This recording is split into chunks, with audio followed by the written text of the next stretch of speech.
Welcome to BB9 news. ముందుగా headlines చూద్దాం. సుప్రీంకోర్టులో వైసీపీకి ఎదురు దెబ్బ. పోస్టల్ బ్యాలెట్ల ఓట్ల లెక్కింపు అంశంలో జోక్యానికి సర్వోన్నత న్యాయస్థానం నిరాకరణ. వైసీపీ వేసిన స్పెషల్ లీవ్ పిటిషన్ను తోసిపుచ్చిన వైనం. ఇప్పటికే అధికార పార్టీ వాదనలను తిరస్కరించిన ఏపీ హైకోర్టు.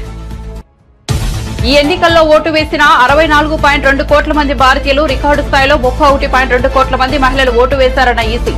హింస లేకుండా జనరల్ ఎలక్షన్ జరగడం ఇదే మొదటిసారన్న రాజీవ్ కుమార్. వైసీపీ శ్రేణులు సంబరాలకు సిద్ధంగా ఉండాలన్న సజ్జల. ఏపీలో రేపు ఓట్ల లెక్కింపు. చంద్రబాబు ఎక్కడా మాట్లాడడం లేదన్న సజ్జల. లోకేష్ దేశంలోనే ఉన్నాడా లేదా అంటూ వ్యాఖ్యలు. రేపు హైదరాబాద్ లో వైన్ షాపులు బంద్. 144 సెక్షన్. మంగళవారం లోక్సభ ఎన్నికల కౌంటింగ్. భాగ్యనగరంలో మూతపడుతున్న మద్యం దుకాణాలు. హైదరాబాద్ లో రేపు ఉదయం 6 గంటల నుంచి 144 సెక్షన్ అమలు. సిబిఐ కేసులోనూ కవిత జ్యుడిషియల్ రిమాండ్ పొడిగింపు. సిబిఐ కేసులో జూన్ 7వ తేదీ వరకు కవిత రిమాండ్ పొడిగింపు. మద్యం పాలసీ కేసులో అదో రోజున ఛార్జిషీట్లు దాఖలు చేయనున్న సిబిఐ. పోటాపోటీ ఉన్న నియోజకవర్గాల్లో నిర్లక్ష్యం వద్దని రేవంత్ రెడ్డి కీలక సూచనలు. అభ్యర్థులు, ఇన్ఛార్జీలు, మంత్రులు, ఏఐసీసీ సెక్రటరీలతో జూమ్ మీటింగ్. కౌంటింగ్ సమయంలో అభ్యర్థులు అప్రమత్తంగా ఉండాలని సూచన. ప్రతి ఒక్కరి దగ్గర 17 లిస్టు ఉండేలా చూసుకోవాలన్న పీసీసీ చీఫ్. రాష్ట్రంలో రేపు తేలనున్న అభ్యర్థుల భవితవ్యం. ఓట్ల లెక్కింపునకు సర్వం సిద్ధం చేశామన్న సీఈఓ ముఖేష్ కుమార్ మీనా. 5-6 గంటల్లోనే తొలి ఫలితాలు వచ్చేస్తాయని వెల్లడి. పిన్నెల్లి రామకృష్ణారెడ్డిపై సుప్రీంకోర్టు ఆంక్షలు. Palvai gate TDP polling agent Seshagiri Rao సుప్రీంలో పిటిషన్. విచారణ చేపట్టిన న్యాయస్థానం పిన్నెల్లి కౌంటింగ్ కేంద్రంలోకి వెళ్లకూడదని ఆదేశాలు. ఇక వార్త వివరాల్లోకి వెళ్తే, దేశంలో 7 దశల్లో సార్వత్రిక ఎన్నికల పోలింగ్ విజయవంతంగా నిర్వహించామని సీఈసీ రాజీవ్ కుమార్ తెలిపారు. ఈ ఎన్నికల్లో 64.2 కోట్ల మంది భారతీయులు ఓటు వేయడం ప్రపంచ రికార్డు అని చెప్పారు. దీంతో భారత్ చరిత్ర సృష్టించిందని పేర్కొన్నారు. ఇదే G7 దేశాలైన America, Britain, France, Germany, Japan, Canada, Italy జనాభా కంటే 1.5 రెట్లు అధికమని తెలిపారు. ప్రపంచంలోనే అత్యధికంగా మన దేశంలో 31.2 కోట్ల మంది మహిళలు ఓటు వేశారని రాజీవ్ కుమార్ వివరించారు. ఇక 2024 లోక్సభ ఎన్నికల్లో కేవలం 39 చోట్ల మాత్రమే రీపోలింగ్ జరిగిందని చెప్పారు. అయితే 2019లో 540 చోట్ల రీపోలింగ్ జరిగిందని ఈ సందర్భంగా గుర్తు చేశారు. గత 4 దశాబ్దాల్లో ఎన్నడూ లేని స్థాయిలో లోక్సభ ఎన్నికల్లో జమ్మూ కాశ్మీర్లో అధిక స్థాయిలో ఓటర్లు ఓటు వేసినట్టు సీఈసీ తెలిపారు. హింస లేకుండా జనరల్ ఎలక్షన్స్ జరగడం ఇదే మొదటిసారని అన్నారు. దీని వెనుక 2 ఏళ్ల ప్రణాళిక ఉన్నట్లు ఆయన పేర్కొన్నారు. There are 312 million proud women voters. This is also the highest ever in the world. We must celebrate, and we want to give them a standing ovation to all our voters by this. I would ask all of you to join and hand. You are all our voters. So we thank you all. We salute all our voters, all our women voters who have really come and voted in this election.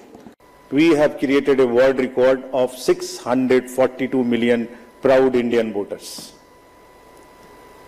This is a historic moment for all of us, for the nation as a whole. 642 ever, anywhere in the world, in any of the electoral exercise.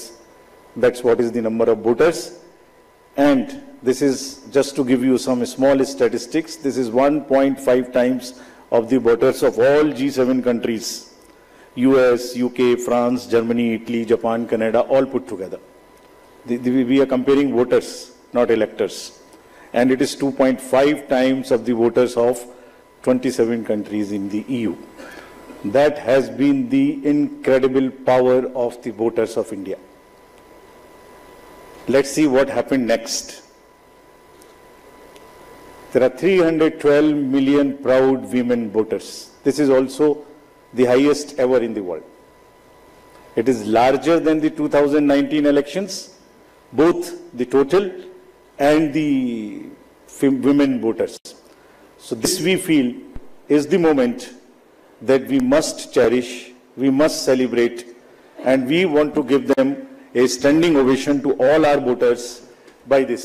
I would ask all of you to join and hand. You are all our voters.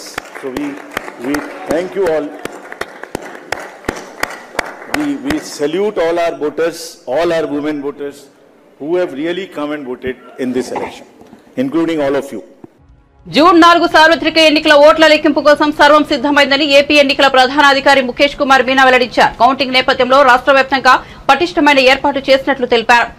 రేపు ఉదయం 8 గంటలకు ఓట్ల లెక్కింపు ప్రక్రియ మొదలవుతుందని చెప్పారు. మొదట postal బ్యాలెట్ల ఓట్ల లెక్కింపు చేపడతారని, ఆ తర్వాత 8:30 నుంచి ఈవీఎంలో నిక్షిప్తమైన ఓటర్లు లెక్కిస్తారని మీనా వివరించారు.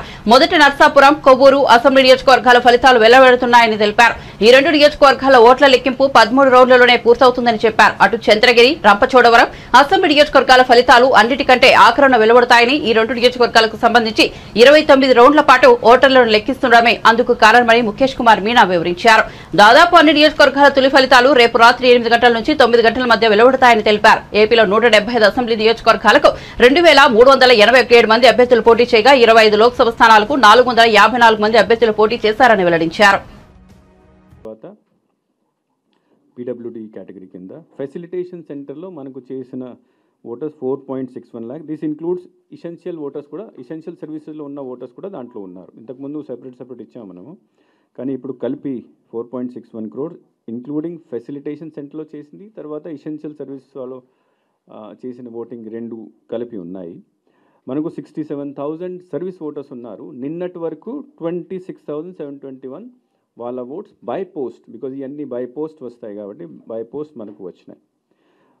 ఇంకా రేపు మార్నింగ్ 8 వరకు, 8కు మనకు కౌంటింగ్ స్టార్ట్ అవుతుంది. సో 8 వరకు any postal ballot which comes to us will be counted in the counting procedure tomorrow. దీని కౌంటింగ్కి సంబంధించి ఏర్పాట్లు నేను స్వయంగా కూడా ఆల్మోస్ట్ 10 డిస్ట్రిక్ట్స్లో వెళ్ళి పర్సనల్గా వెళ్ళి చూడడం జరిగింది. Counting centre arrangement, security arrangements review చేశాము. నిన్న మార్నింగ్ చేసిన వీసీ ప్రకారం all the districts now are ready for counting in all aspects. అక్కడ లాజిస్టిక్ ఆస్పెక్ట్లో, సెక్యూరిటీ ఆస్పెక్ట్లో, అరేంజ్మెంట్ ఆస్పెక్ట్లో అన్నిట్లో మేము రెడీగా ఉన్నాము. ఈరోజు మళ్ళీ 4 o'clock ఎలక్షన్ కమిషన్ మళ్ళీ దీనికి సంబంధించి ప్రిపేర్డ్నెస్ సంబంధించి, తర్వాత సెక్యూరిటీ సంబంధించి మళ్ళీ ఇంకొక వీసీ వాళ్ళు పెడుతున్నారు. So with that you can understand how serious election commission is regarding the arrangements for counting. రేపు మార్నింగ్ 8 o'clock స్టార్ట్ అయిన తర్వాత జనరల్గా first postal ballot counting start అవుతుంది. 8 o'clock postal ballot counting start అవుతుంది. 8:30 నుంచి ఈవీఎం బ్యాలెట్ కౌంటింగ్ స్టార్ట్ అవుతుంది. కానీ కొన్ని చోట్ల కొన్ని పార్లమెంటరీ అసెంబ్లీ సెగ్మెంట్స్ ఉన్నాయి, అక్కడ ఆ హాల్లో పోస్టల్ బ్యాలెటింగ్ లేదు, వాళ్ళు సెపరేట్ హాల్లో చేయడం జరుగుతుంది. అంటే ప్రతి పార్లమెంట్ కాన్స్టిట్యుయెన్సీ సంబంధించి postal ballot counting will be done in a separate counting hall. So కాబట్టి ఇట్లాంటి కౌంటింగ్ హాల్లో where there is no postal ballot counting is going on, అక్కడ 8 o'clock నుంచే మనము ఈవీఎం బ్యాలెట్ కౌంటింగ్ స్టార్ట్ అయిపోతుంది. So have you understood this point? wherever in the hall if postal ballot counting is also going on, akkada first postal ballot start avutundi 8, tarvata 8:30 nunchi EVM counting. కొన్ని చోట్ల counting హాల్లో postal ballot counting జరగడం లేదు, అది సెపరేట్గా వేరే హాల్లో జరుగుతుంది. ఎట్లాంటి కౌంటింగ్ హాల్స్లో wherever no postal ballot counting is going, అక్కడ 8 నుంచే ఈవీఎం బ్యాలెట్ కూడా. ఆంధ్రప్రదేశ్ లో అధికార వైఎస్ఆర్ కాంగ్రెస్ పార్టీకి సుప్రీంకోర్టు సైతం గట్టి షాక్ ఇచ్చింది. పోస్టల్ బ్యాలెట్ లెక్కింపు అంశంలో ఎన్నికల అధికారులకు కేంద్ర ఎన్నికల సంఘం జారీ చేసిన మార్గదర్శకాలను సవాల్ చేస్తూ వేసిన స్పెషల్ లీవ్ పిటిషన్ ను సర్వోన్నత న్యాయస్థానం తోసిపుచ్చింది. ఈ వ్యవహారంలో తాము జోక్యం చేసుకోలేమని స్పష్టం చేసింది. ఇదే వ్యవహారంపై ఏపీ హైకోర్టు ఇప్పటికే వైసీపీ పిటిషన్ ను తిరస్కరించింది. పోస్టల్ బ్యాలెట్ల ఓటర్ డిక్లరేషన్ పై సంబంధించిన ఫామ్ 13A పై అటెస్టింగ్ అధికారి సంతకం ఉండి ఆ అధికారి పేరు, హోదా, అధికారిక ముద్ర లేకుండా ఆ ఓట్లు చెల్లుబాటు అవుతాయంటూ ఈసీ మే 30న జారీ చేయడం తెలిసిందే. అయితే ఈ ఉత్తర్వులపై వైసీపీ తొలుత ఏపీ హైకోర్టును ఆశ్రయించింది. ఎన్నికల సంఘం ఇచ్చిన ఉత్తర్వులను కొట్టేయాలంటూ రిట్ పిటిషన్ వేసింది. దీనిపై విచారణ జరిపిన హైకోర్టు వైసీపీ వాదనను తిరస్కరిస్తూ జూన్ 1న తీర్పు వెలువరించింది. రేపు ఎన్నికల కౌంటింగ్ నేపథ్యంలో ఏపీ ప్రభుత్వ సలహాదారు సజ్జల రామకృష్ణారెడ్డి మీడియాతో మాట్లాడారు. ఒకవేళ టీడీపీ వాళ్ళు అధికారంలోకి వస్తారనుకుంటే ఈ 2 రోజుల సంయమనంతో ఉంటే సరిపోతుందని, కానీ వాళ్ళు ఏదో రకంగా హడావిడి చేయాలన్నట్టుగా వ్యవహరిస్తున్నారని సజ్జల విమర్శించారు. ఇష్టం వచ్చినట్టు రాతలు రాస్తున్నారని, లేఖలు ఇస్తున్నారని వ్యాఖ్యానించారు. ఇక రేపు కౌంటింగ్ రోజున వైసీపీ ఏజెంట్లందరూ అప్రమత్తంగా ఉండాలని సజ్జల రామకృష్ణారెడ్డి మరోసారి స్పష్టం చేశారు.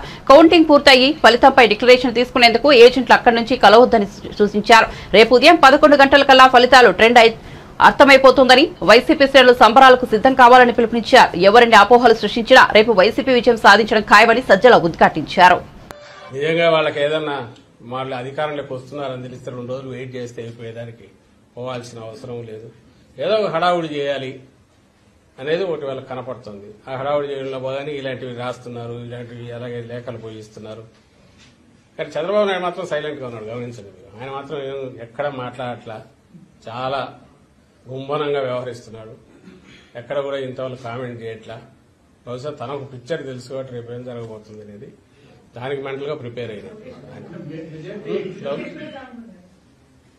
ఓకే, ఆయన అసలు ఉన్నట్లేడు, దేశంలో ఉన్నట్లేడు నాకు తెలిసి. ఈరోజు బ్యాక్ వచ్చారా? ఇన్నాళ్ళు అయితే దేశంలో లేడు.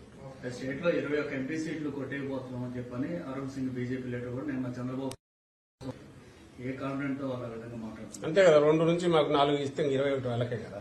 నిన్న ఆ survey India today my axis survey జరిగింది కదా, దాంట్లో నిన్న అసెంబ్లీ చెప్పినట్టున్నారు వాళ్ళకి చేసి. అది నిన్న కూడా అన్నా కదా, మాకు 2 చాలా జనరస్ గా 2 నుంచి 4 ఇచ్చాడు. పాపం ఆయన బీజేడీ వాళ్ళకైతే 0 పెట్టేట్టున్నాడు. అలాగే కానీ అవి మీరు చూడండి, 2 నుంచి 4 అంటే మళ్ళీ అసెంబ్లీకి వచ్చేసరికి కొంచెం జనరస్ కొంచెం మరింత ఇదిపోయారు. కానీ అసెంబ్లీ లెక్కలే మీరు చూస్తే మై యాక్సిస్ అనే దాంట్లో మరి జనసేనకు ఎవరో నాకు మార్నింగ్ గుర్తు చేశారు, 7% ఓట్ షేర్ ఇచ్చాడు. జనసేన పోటీ చేసింది 21 సీట్లలో. 21 సీట్లలో 7% ఆఫ్ టోటల్ పోల్డ్ ఓట్స్ అంటే వాళ్ళకు ఆ 21 సీట్లలో 61% వాళ్ళకు పోల్ అయి ఉండాలి. అంటే 21 సీట్లలో 61% పోల్ అయితే అది టోటల్ ఓట్స్ లో 7% అవుతుంది. అది ఏమన్నా అది లెక్కేనా అంటే వారికి ఏ లెక్కలు వేసుకుని కలపాలను చూస్తే ఎట్లా చేసినా కుదరలేదు అనుకుంటా. ఆ 400 400 20 అని ఎందుకని తెలియదు కానీ 400 దగ్గర అయినారు. అక్కడికి పోవడం కోసం స్ట్రెచ్ చేసిన దాంట్లో మన ఏపీలోనే చూస్తే వైఎస్ఆర్ కాంగ్రెస్ పార్టీకి 44% ఓట్ షేర్ ఇచ్చాడు. సీట్లు ఎన్ని ఇచ్చాడా? 55 నుంచి 77 ఇచ్చాడు. 42% వచ్చినోడికి ఎన్ని ఇచ్చినాడు? టీడీపీకి నాకు గుర్తుండి 78 నుంచి 96 ఏమో ఇచ్చినట్టున్నాడు. సో జనసేనకైతే ఈ సీట్లో వాళ్ళకి 61% వస్తాయి, 7% టోటల్ వస్తాయి. అంటే ఏమైనా లెక్కలు కుదిరేవైనా పొందికి కుదురుతుందా? దానికి ఏమన్నా ఒకందుకు థ్యాంక్స్ చెప్పాల్సింది ఏంటంటే వాళ్ళ ఆ ఫిగర్స్ ఇచ్చిన చూసి జనం నవ్వుకునేట్టున్నాయి కాబట్టి పెద్ద దానిల మీద అంత మాట్లాడాల్సిన అవసరం లేదు. దాని రేపు లోక్సభ ఎన్నికల ఓట్ల లెక్కింపు నేపథ్యంలో టీపీసీసీ అధ్యక్షుడు సీఎం రేవంత్ రెడ్డి పార్టీ అభ్యర్థులు, ఇన్ఛార్జీలు, మంత్రులు, ఏఐసీసీ సెక్రటరీలతో జూమ్ మీటింగ్ నిర్వహించారు. ఈ సందర్భంగా వారికి పలు సూచనలు చేశారు. పోటాపోటీ ఉన్న నియోజకవర్గాల్లో ఎట్టి పరిస్థితుల్లోనూ నిర్లక్ష్యం ఉండవద్దన్నారు. కౌంటింగ్ సమయంలో అభ్యర్థులు అప్రమత్తంగా ఉండాలని సూచించారు. పోస్టల్ బ్యాలెట్ల లెక్కింపు తర్వాతే ఈవీఎంల లెక్కింపు అవుతుందని అందరూ గుర్తుంచుకోవాలన్నారు. ప్రతి అసెంబ్లీ నియోజకవర్గం నుంచి చిత్తశుద్ది, నిబద్దత ఉన్న వారిని మాత్రమే ఏజెంట్లుగా పంపించాలని, సీనియర్ నాయకులను కూడా కౌంటింగ్ సెంటర్లకు తీసుకెళ్లేలా చూడాలన్నారు. కౌంటింగ్ సమయంలో ప్రతి రౌండ్లోనూ జాగ్రత్తగా ఉండాలని తెలిపారు. ప్రతి ఒక్కరి దగ్గర 17C లిస్టు ఉండేలా చూసుకోవాలన్నారు. ఈవీఎం ఓట్లకు 17C లిస్టు ఓట్లకు తేడా వస్తే వెంటనే ఎన్నికల అధికారులకు ఫిర్యాదు చేయాలన్నారు. అభ్యర్థులందరికీ వీటన్నిటిపై అవగాహన ఉండాలన్నారు. మాచర్ల ఎమ్మెల్యే వైసీపీ నేత పిన్నెల్లి రామకృష్ణారెడ్డిపై సుప్రీంకోర్టు ఆంక్షలు విధించింది. ఆయన కౌంటింగ్ కేంద్రంలోకి వెళ్లకూడదని ఆదేశాలు జారీ చేసింది. ఇటీవల Palvai gate TDP polling agent Namburi Seshagiri Rao దాఖలు చేసిన పిటిషన్లపై దేశ అత్యున్నత న్యాయస్థానం విచారణ చేపట్టింది. పిన్నెల్లి అరెస్టుకు హైకోర్టు కల్పించిన వెసులుబాటును ఎత్తివేయాలని శేషగిరిరావు తన పిటిషన్లో పేర్కొన్నారు. పోలింగ్ కేంద్రంలో ఈవీఎంల ధ్వంసం సహా హత్యాయత్నం చేశారని తెలిపారు. కాగా హైకోర్టు పిన్నెల్లిని అరెస్టు చేయవద్దంటూ ఆదేశాలు ఇచ్చిన విషయం తెలిసిందే. అయితే హైకోర్టు తీర్పును సవాల్ చేస్తూ టీడీపీ ఏజెంట్ నంబూరి శేషగిరిరావు సుప్రీంకోర్టును ఆశ్రయించారు. పిన్నెల్లి నుంచి ప్రాణహాని ఉందని పిటిషన్ వేశారు. దీనిపై విచారణ చేపట్టిన supreme court Pinnelli Ramakrishna Reddy counting centre కు వెళ్లకూడదని ఆదేశాలు జారీ చేసింది. పిన్నెల్లిని అరెస్ట్ చేయకుండా ముందస్తు ఉపశమనం కలిగించి ఏపీ హైకోర్టు తప్పు చేసిందని, ఇలా చేయడం న్యాయాన్ని అపహాస్యం చేయడమని అభిప్రాయపడింది. అలాగే పిన్నెల్లి కేసును ఈ నెల 6వ తేదీన విచారించి పరిష్కరించాలని సూచించింది. మంగళవారం పార్లమెంట్ ఎన్నికల ఓట్ల లెక్కింపు జరగనున్న నేపథ్యంలో భాగ్యనగరంలో వైన్ షాపులు మూతపడనున్నాయి. అలాగే ఎలాంటి అవాంఛనీయ ఘటనలు చోటు చేసుకోకుండా ముందు జాగ్రత్త చర్యగా రేపు ఉదయం 6 గంటల నుంచి 144 సెక్షన్ అమల్లో ఉంటుందని పోలీసులు వెల్లడించారు. 5గురికి మించి ఒకచోట గుమికూడదని ఆంక్షలు ఉంటాయన్నారు. మద్యం దుకాణాలు పూర్తిగా మూసివేయాలని, ఎవరైనా అక్రమంగా మద్యం నిల్వ చేసి అమ్మితే కఠిన చర్యలు ఉంటాయని పోలీసులు హెచ్చరించారు. కాగా తెలంగాణలో గత నెల 13వ తారీఖున లోక్సభ ఎన్నికలతో పాటు కంటోన్మెంట్ అసెంబ్లీ స్థానానికి ఉప ఎన్నిక జరిగిన విషయం తెలిసిందే. మంగళవారం ఓట్ల లెక్కింపునకు అధికారులు ఇప్పటికే అన్ని ఏర్పాట్లు చేశారు. దీనిలో భాగంగా మల్కాజ్గిరి, చేవెళ్ల, హైదరాబాద్, సికింద్రాబాద్ నియోజకవర్గాల పరిధిలో మొత్తం 19 కౌంటింగ్ కేంద్రాలను ఏర్పాటు చేయడం జరిగింది. ఢిల్లీ మద్యం పాలసీ కేసులో బీఆర్ఎస్ ఎమ్మెల్సీ కవిత జ్యుడిషియల్ రిమాండ్ను రౌస్ అవెన్యూ కోర్టు జూన్ 7వ తేదీ వరకు పొడిగించింది. అంతకుముందు ఈడీ కేసులో కవిత కస్టడీని వచ్చే నెల 3 వరకు పొడిగించిన న్యాయస్థానం ఆ తర్వాత సీబీఐ కేసులను ఈ శుక్రవారం వరకు పొడిగించింది. మద్యం పాలసీ కేసులో సీబీఐ జూన్ 7న కోర్టులో ఛార్జిషీట్లు దాఖలు చేయనుంది. మద్యం కేసులో కవిత పాత్రపై ఈడీ ఇటీవల సప్లిమెంటరీ ఛార్జిషీట్ దాఖలు చేసింది. దీనిని కోర్టు పరిగణలోనికి తీసుకుంది. అనంతపురం జిల్లా వ్యాప్తంగా పలు ప్రాంతాల్లో జోరుగా వర్షాలు కురిశాయి. నగరంలో రాత్రి దాదాపు 3 నుంచి 4 గంటల పాటు ఏకదాటిగా వర్షం కురిసింది. దీంతో లోతట్టు ప్రాంతాలు జలమయమయ్యాయి. బస్టాండ్ పరిసర ప్రాంతం స్విమ్మింగ్ పూల్ ను తలపించింది. బెలుగొప్ప మండలంలో 84.2 అధిక శాతం నమోదైంది. రాత్రి కురిసిన భారీ వర్షానికి వాగులు పొంగి పొల్లుతున్నాయి. బూదబావు వంక వర్షపు నీటితో ఉధృతంగా ప్రవహిస్తోంది. రాయదుర్గం నియోజకవర్గంలో ఆదివారం రాత్రి భారీగా వర్షం కురిసింది. వాగులు, వంకలు వరద నీటితో పొంగి ప్రవహిస్తున్నాయి. వేదవతి హగరికి జలకళ సంతరించుకుంది. డిహిరేహల్ మండలం చెర్లోపల్లి వద్ద బొమ్మహెల్ జంక్షన్ పరిధిలోని హెచ్ఎల్సీ కాల్వకు భారీగా వరద నీరు వచ్చి చేరింది. చెర్లోపల్లి వద్ద హెచ్ఎల్సీ అండ్ టెండల్ ఛానల్ కు రంధ్రం పడి వంకలోకి వరద నీరు వృధాగా వెళ్తున్నాయి.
సీఎం రేవంత్ రెడ్డి ఎన్నడూ జై తెలంగాణ అనలేదని మాజీ మంత్రి హరీష్ రావు వ్యాఖ్యానించారు. తెలంగాణ అవతరణ దశాబ్ది ఉత్సవాల ముగింపు వేడుకల సందర్భంగా సిద్దిపేటలోని బీఆర్ఎస్ కార్యాలయంలో ఆయన కార్యకర్తలు, నాయకులతో సమావేశమయ్యారు. రాష్ట్రానికి కేసీఆర్ శ్రీరామ రక్ష అని కొనియాడారు.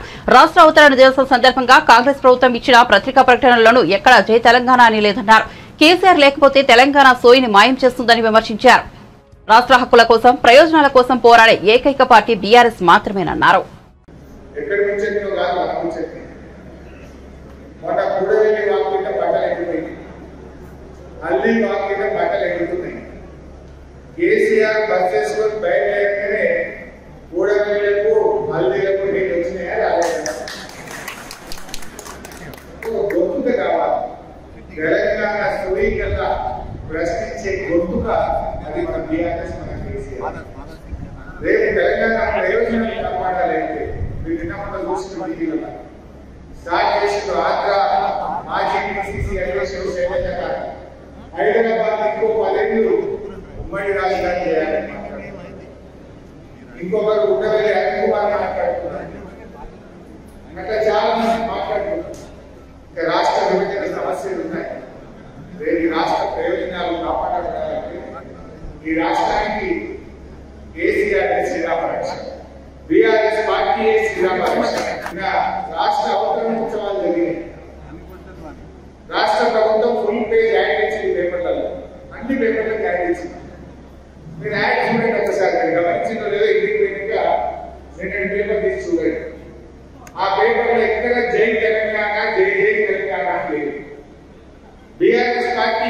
యాక్ట్ తీసుకో, ప్రభుత్వపరమైన రాష్ట్ర అవతరణోత్సవాలైనా అది ఏ కార్యక్రమమే కాదు. తెలంగాణ రాష్ట్ర ప్రభుత్వం గత 10 ఏళ్ల యాక్ట్ ఇస్తే ఫస్ట్ పైన జై తెలంగాణ, ఎదురు జై జై తెలంగాణ ఉంటుంది. కానీ రాష్ట్ర అవతరణ ఉత్సవాల యాక్ట్లో జై తెలంగాణ పదవి ఇస్తే ఆ రోజు సమైక్య రాష్ట్రంలో జై తెలంగాణ అనే పదం నిషేధించబడ్డాయి. కానీ రేవంత్ పాలనలో కూడా జై తెలంగాణ పదం మాయమైపోయింది. అంటే కేసీఆర్ లేకపోతే రాబోయే రోజుల్లో తెలంగాణ సోయి వీళ్ళు ఖతం చేస్తారు, తెలంగాణ హక్కులు ఖతం చేస్తారు, కుట్రలు ఉంటాయి. అందువల్ల ఇవాళ మనం అధికారంలో ఉన్న ప్రతిపక్షంలో ఉన్న తెలంగాణ కోసం పుట్టిన పార్టీ, తెలంగాణ రాష్ట్రం తెచ్చిన పార్టీ, తెలంగాణ హక్కులు కాపాడే పార్టీ, తెలంగాణ కోసం మాట్లాడే అందువల్ల ఈ బీఆర్ఎస్ అనేది రాష్ట్రానికి ఎప్పుడు కూడా చాలా అవసరం. టీడీపీ అధినేత చంద్రబాబు సతీమణి నారా భువనేశ్వరి, పార్టీ జాతీయ ప్రధాన కార్యదర్శి నారా లోకేష్ అమరావతి చేరుకున్నారు. గన్నవరం విమానాశ్రయంలో వారికి పార్టీ నేతలు ఘనస్వాగతం పలికారు. విమానాశ్రయం నుంచి లోకేష్, భువనేశ్వరి కుటుంబ సభ్యులు రోడ్డు మార్గంలో ఉండవల్లిలోని తమ నివాసానికి బయలుదేరి వెళ్లారు.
ఆంధ్ర రాష్ట్రానికి మంచి రోజులు రాబోతున్నాయని రాజ్యసభ సభ్యురాలు రేణుకా చౌదరి అన్నారు. తిరుమల శ్రీవారిని వీఐపీ ప్రారంభ విరామ దర్శన సమయంలో ఆమె కుటుంబ సభ్యులతో కలిసి దర్శించుకున్నారు.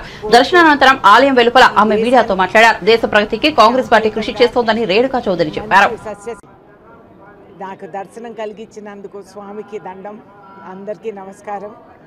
ఈ రాష్ట్రానికి మంచి రోజులు వస్తాయని కోరుతూ ఈ దేశానికి శాంతియుతంగా మంచి సస్యశ్యామలంగా రైతులకు పంటలు పండి ఆరోగ్య ఐశ్వర్య ధైర్య స్థైర్య అన్ని విధాలుగా దీవిస్తారని ఆయనకు మొక్కుకుంటూ ఇక్కడ నేను రావటం జరిగింది. నా అదృష్టానికి చాలా మంచి దర్శనం కూడా జరిగింది.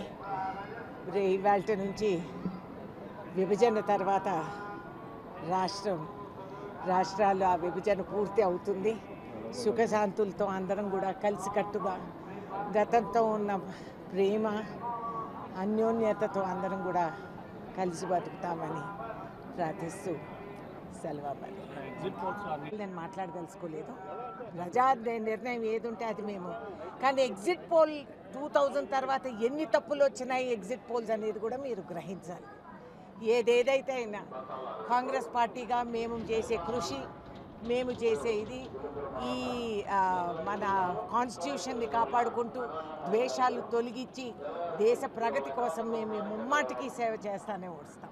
ఏపీలో చాలా మంచి రోజులు వస్తున్నాయండి. రాష్ట్రానికి పట్టిన ఆ దరిద్రం అంతా కూడా తొలగిస్తారు భగవంతులని నేను అనుకుంటున్నాను. బులెటిన్ ముగించే ముందు హెడ్లైన్స్ మరోసారి చూద్దాం. సుప్రీంకోర్టులో వైసీపీకి ఎదురు దెబ్బ. పోస్టల్ బ్యాలెట్ల ఓట్ల లెక్కింపు అంశంలో జోక్యానికి సర్వోన్నత న్యాయస్థానం నిరాకరణ. వైసీపీ వేసిన స్పెషల్ లీవ్ పిటిషన్ ను తోసిపుచ్చిన వైనం. ఇప్పటికే అధికార పార్టీ వాదనలను తిరస్కరించిన ఏపీ హైకోర్టు. ఈ ఎన్నికల్లో ఓటు వేసిన 64.2 కోట్ల మంది భారతీయులు, రికార్డు స్థాయిలో 31.2 కోట్ల మంది మహిళలు ఓటు వేశారన్న ఈసీ. హింస లేకుండా జనరల్ ఎలక్షన్ జరగడం ఇదే మొదటిసారన్న రాజీవ్ కుమార్. వైసీపీ శ్రేణులు సంబరాలకు సిద్ధంగా ఉండాలన్న సజ్జల. ఏపీలో రేపు ఓట్ల లెక్కింపు. చంద్రబాబు ఎక్కడా మాట్లాడడం లేదన్న సజ్జల. లోకేష్ దేశంలోనే ఉన్నాడా లేదా అంటూ వ్యాఖ్యలు. రేపు హైదరాబాద్ లో వైన్ షాపులు బంద్. 144 సెక్షన్. మంగళవారం లోక్సభ ఎన్నికల కౌంటింగ్. భాగ్యనగరంలో మూతపడుతున్న మద్యం దుకాణాలు. హైదరాబాద్ లో రేపు ఉదయం 6 గంటల నుంచి 144 సెక్షన్ అమలు. సిబిఐ కేసులోనూ కవిత జ్యుడిషియల్ రిమాండ్ పొడిగింపు. సిబిఐ కేసులో జూన్ 7వ తేదీ వరకు కవిత రిమాండ్ పొడిగింపు. మద్యం పాలసీ కేసులో అదో రోజున ఛార్జిషీట్లు దాఖలు చేయనున్న సిబిఐ. పోటాపోటీ ఉన్న నియోజకవర్గాల్లో నిర్లక్ష్యం వద్దని రేవంత్ రెడ్డి కీలక సూచనలు. అభ్యర్థులు, ఇన్ఛార్జీలు, మంత్రులు, ఏఐసీసీ సెక్రటరీలతో జూమ్ మీటింగ్. కౌంటింగ్ సమయంలో అభ్యర్థులు అప్రమత్తంగా ఉండాలని సూచన. ప్రతి ఒక్కరి దగ్గర 17 లిస్టు ఉండేలా చూసుకోవాలన్న పీసీసీ చీఫ్. రాష్ట్రంలో రేపు తేలనున్న అభ్యర్థుల భవితవ్యం. ఓట్ల లెక్కింపునకు సర్వం సిద్ధం చేశామన్న సీఈఓ ముఖేష్ కుమార్ మీనా.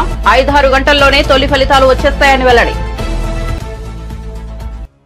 పిన్నెల్లి రామకృష్ణారెడ్డిపై సుప్రీంకోర్టు ఆంక్షలు. Palvai gate TDP polling agent Seshagiri Rao సుప్రీంలో పిటిషన్. విచారణ చేపట్టిన న్యాయస్థానం పిన్నెల్లి కౌంటింగ్ కేంద్రంలోకి వెళ్లకూడదని ఆదేశాలు.